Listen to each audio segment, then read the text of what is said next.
کسی شخص پر دنیا کی ہر چیز کے دروازے کھلے ہوئے ہیں اور وہ خوش ہو رہا ہے، لیکن ہے ظالم، طاقت میں اضافہ ہو رہا ہے، قوت میں اضافہ ہو رہا ہے، حوصلے میں اضافہ ہو رہا ہے، عزت میں اضافہ ہو رہا ہے، لوگ سمجھتے ہیں کمال کی کمال بات ہوگی، کمال ہوگی۔ اوتو اخذناہم بغتۃ، تو جب وہ خوب اترانے لگ جاتا ہے تو پھر ہم اس کو دفن پکڑ لیتے ہیں اور اس کو معاشی ہوتی ہے، ہو گیا۔ تیرے پروردگار کی پکڑ کا طریقہ یہ ہے کہ جب بستیوں کے رہنے والوں کو ظالم کو پکڑتا ہے تو بہت دکھ دینے والی پکڑ ہوتی ہے۔ اللہ تبارک و تعالیٰ فرماتے ہیں کہ جب تم سیکھو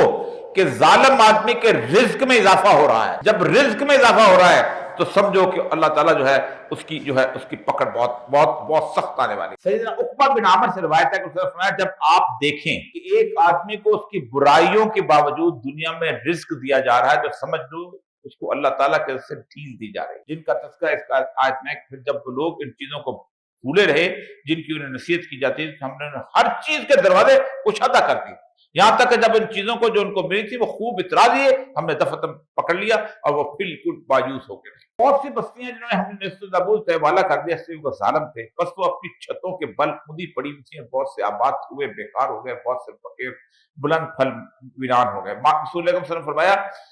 اللہ تعالیٰ دنیا میں کسی گناہ کی سزا اتنی جلدی نہیں دیتا جتنی جلدی ظلم اور قطع رحمی کی سزا دیتا ہے،